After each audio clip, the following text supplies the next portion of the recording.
बघा 21 नंबरचा क्वेश्चन. आता तुम्हाला 3 कोऑर्डिनेट दिलेले. किती कोऑर्डिनेट दिलेले? 3. A B C. त्यांनी काय सांगितलं तुम्हाला, जर D घेतला, आपण काय घेतला चौथा कोऑर्डिनेट D, तर Dच्या किती पोझिशन असू शकतात? किती पोझिशन असू शकतात? बघा, पहिली पोझिशन ही, बरोबर आहे, इथं D घेऊ शकतो आपण. दुसरी पोझिशन ही, इथं D घेऊ शकतो, किंवा तिसरी पोझिशन ही, इथं D घेऊ शकतो. मग त्यांचं म्हणणं असं आहे की जर आपण प्रत्येक पोझिशन जर घेतली तर किती कोऑर्डिनेट होऊ शकतात? मग या पोझिशनला एक कोऑर्डिनेट बनेल, या पोझिशनला दुसरा, या पोझिशनला तिसरा. आता एक एक पोझिशन घेऊ आपण. बघा, हिअर याची कोऑर्डिनेट दिलेली तुम्हाला 5, 6. डायग्राम काढावं लागेल तुम्हाला याच्यात. बीचे कोऑर्डिनेट दिलेले 1, -2 आणि सीचे कोऑर्डिनेट दिलेले तुम्हाला 3, -2. कोऑर्डिनेट चेक करा, बरोबर आहे का, मायनस वगैरे सगळं. आता बघा, हे कोऑर्डिनेट दिलेले. आता पॉसिबल पोझिशन काय म्हटले तुम्हाला? Possible fourth vertex. मग देअरफॉर पॉसिबल फोर्थ म्हणजे चौथा व्हर्टेक्स, म्हणजे काय, शिरोबिंदू म्हणतात त्याला. Possible fourth vertex B, D, D1 and D2. म्हणजे चौथा जो तुमचा पॉसिबल व्हर्टेक्स आहे तो काय आहे? D, हा D, त्याच्यानंतर D1 आणि D2, D1 आणि D2 हे 3. आता एका पॉईंटसाठी घेऊ. आता बघा, फॉर क्वाड्रिलॅटर, एक क्वाड्रिलॅटर घ्यायचा, लक्ष द्या बरोबर. पहिला घेऊ ADBC. कोणता? ADBC. For quadrilateral ADBC. आता हे सगळे पॅरललग्राम दिलेले तुम्हाला. आता बघा, प्रत्येक गोष्ट चेक करू. ADBC तुम्हाला एक गोष्ट माहीत नसेल, 9वीत शिकलेला असाल तुम्ही. असा जर डायगोनल आहे, हे सॉरी पॅरलग्राम आहे, आणि असे जर डायगोनल काढले आपण तर हा काय बनतो? त्याचा मिड पॉईंट. काय बनतो? म्हणजे हा या डायगोनलचा मिड पॉईंट, हा या डायगोनलचा मिड पॉईंट. एकूण एकांना काय करतात? ते बायसेक्ट करतात. मग आता हीच प्रॉपर्टी वापरायची आपल्याला. आता बघा, हा याचा मिड पॉईंट आणि याचा मिड पॉईंट इक्वल राहील. कोणाचा? बघा, मिड पॉईंट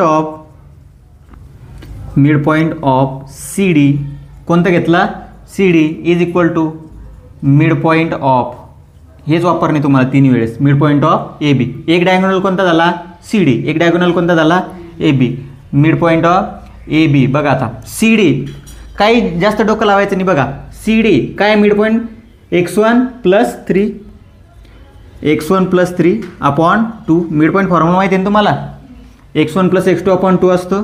त्याच्यानंतर आता इकडं y1 - 2 अपॉन 2, हा झाला CDचा. आता AB साठी सांगा तुम्ही. AB साठी काय होईल मग? 5 + 1 अपॉन 2 आणि 6 - 2 अपॉन 2. बस याला सोडवायचं आहे. x1 + 3 upon 2, y1 - 2 upon 2. हे किती होईल? डायरेक्ट सांगा आन्सर. 6 upon 2 3, 6 - 2 4, 4 upon 2 2. कळालं? आता बघा, याला वेगळं करा. Therefore x1 + 3 upon 2 is equal to 3 आणि y1 - 2 upon 2 is equal to 2. कारण x सोबत x कोऑर्डिनेट, y सोबत y कोऑर्डिनेट. x1 + 3 बरोबर किती होईल? 6. x1ची किंमत किती येईल मग? 6 - 3. बघा, 2 नाही येतो, प्लस येतो. लक्ष द्या, काय केलं? लक्ष द्या. बघा, 2 ने 3 मल्टिप्लाय केलं, 6 आन्सर आलं. हे 3 तिकडे गेल्यानंतर काय झाले? मायनस. इकडे सांगा मग तुम्ही काय होईल? y1 - 2 is equal to 4, y1 is equal to 6. समजलं? काय झालं मग? मायनस तिकडे गेल्यानंतर प्लस. हे झालं एक कंडिशन, बरोबर आहे. अशा 3 कंडिशन वापरणे तुम्हाला. आता दुसरी कंडिशन, मिड पॉईंट ऑफ. बघा, मिड पॉईंट ऑफ. आता बघा, हे डायगोनल घेते आपण. काय घेते? डायगोनल. आता दुसरा कोऑर्डिनेट घ्या. फॉर ADBC घेतला होता. For quadrilateral AD1 CBC. बघा, काय काय घेतलं? लक्ष द्या. AD1 C आणि B. समजलं? आता याच्यात डायगोनल कोणते असतील? AC. Mid point of AC माहिती ना आपल्याला. AC नंतर घेऊ मग आपण. मिड पॉईंट ऑफ BD1 हा कोणाचा इक्वल राहील? ACच्या. Mid point of AC. आता बघा, असे जे क्वेश्चन असतात ना, याला तुम्ही ऑप्शनमध्ये ठेवलं तरी चालेल. ऑप्शन म्हणजे समजतं ना तुम्हाला? ऑरमधला क्वेश्चन. पण कसं आहे, घेणं इम्पॉर्टंट आहे. स्टारवाला क्वेश्चन आहे तर. BD1 बघा, BD1 x2 + 1. बाकी प्रोसिजर हीच x2 + 1/2. दुसरा कोऑर्डिनेट काय येईल त्याचा y2 - 2/2. हे झालं BD1साठी. कोणासाठी BD1. AC साठी सांगा आता, सांगा 5 + 3/2 आणि 6 - 2/2 किती येईल. इकडे आता काही चेंज नाही तुमचा. x2 + 1/2 डायरेक्ट घेऊ शकता. आता बघा इथं एकदा सोडून दाखवलं नाही तर डायरेक्ट घेऊ शकता तुम्ही. x2 + 1/2 5 आणि 3 8. 8 भागेला 2 4. y2 - 2/2 6 + 2 4 बरोबर आहे 2. x2 + 1 बरोबर 4 × 2 = 8. मग x2 बरोबर किती 8 + 1 7. y2 - 2 बरोबर 2 × 2 4. हे 2 तिकडे केल्यानंतर काय होतील 6. समजलं, कळालं इथपर्यंत. आता तिसरा पॉईंट तुम्ही काढून दाखवता का मला. बघा तुम्हाला तिसरा पॉईंट सांगतो तुम्ही कसा काढायचा. आता AD1 बघा सरळ काय केलं. 4th पॉसिबल व्हर्टेक्स चालू आहे आपला. पॉसिबल 4th व्हर्टेक्स D घेतला, D1 घेतला. आता कोणता राहील D2. मग कोणता ट्रायंगल बनेल बघा ACD2B फॉर क्वाड्रिलॅटर ACD2 आणि B. बघा ACD2 आणि B फक्त डायगोनल ओळखायचे. याच्यात डायगोनल कोणता डायगोनल राहील त्याच्यात AD2. मग मिड पॉईंट ऑफ AD2 कोणाच्या बरोबर राहील. हा झाला एक डायगोनल. दुसरा diagonal BC. Mid point of BC.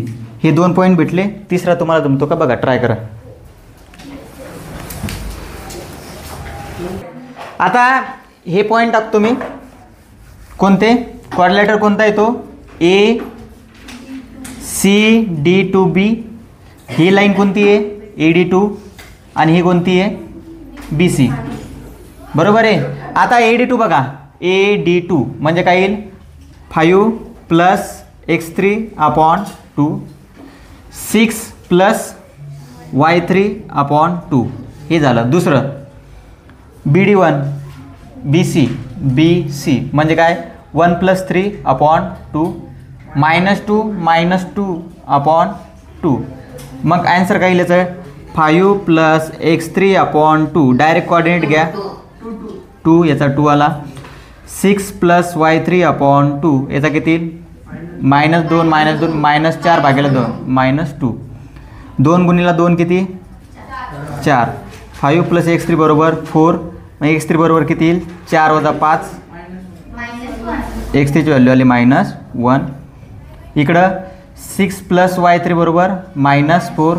y3 बरोबर -4 -6. y3 बरोबर -10.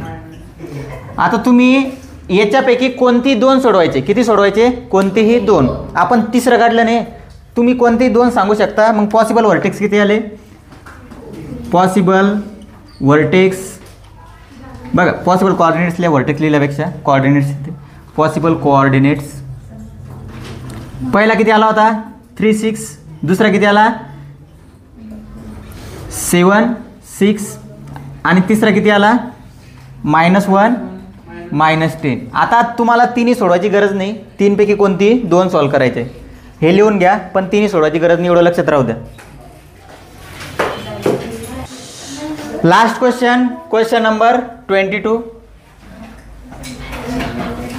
काय दिलेले बघा. हेअर इन क्वाड्रिलॅटर ABCD चौकोन दिलेले तुम्हाला ABCD. कोऑर्डिनेट दिलेले याचे किती दिलेले 1 7 B 6 3 C आणि D -3 3. काय विचारलं क्वेश्चन वाचायचा. Find the slope of diagonals विचारले. याचे डायगोनल कोणते राहील रे. मग डायगोनल कोणते राहील AC आणि BD. मग we know that slope of लाईनचा फॉर्म्युला सांगा काय असतो. बरोबर आहे. मग आता एक स्लोप घ्या. मग देअरफॉर स्लोप ऑफ डायगोनल पहिला स्लोप घ्या. स्लोप ऑफ पहिला डायगोनल, डायगोनल म्हणजे काय, कर्ण. Slope of diagonal A C. मग काय येईल तो, एम बरोबर ए सी. बघा ए सी, ए सी. आता बघा फक्त स्लोपचा फॉर्म्युला उलटा एवढं लक्षात ठेवा, स्लोपमध्ये वाय कॉर्डिनेट घ्यावा लागतो. ए सी -3 - 7 अपॉन x2 - x1 0 - 1. -3 - 7 म्हणजे -10 अपॉन -1. एमची किंमत आली 10. पहिला स्लोप झाला. दुसरा स्लोप, स्लोप ऑफ डायगोनल, दुसरा डायगोनल कोणता तयार होतो त्याच्यामध्ये, slope of diagonal B D. M is equal to y two coordinate 3 - 3 आणि जा -3 - 6. मग 3 - 3 0 0 अपॉन -9 0 अपॉन एनिथिंग, आन्सर येतं 0. समजलं. मग therefore slopes of diagonal, slope of diagonals is किती येईल, 10 and 0. आर करा. हे झालं तुमचं चॅप्टर कंप्लीट. इथे कळालं.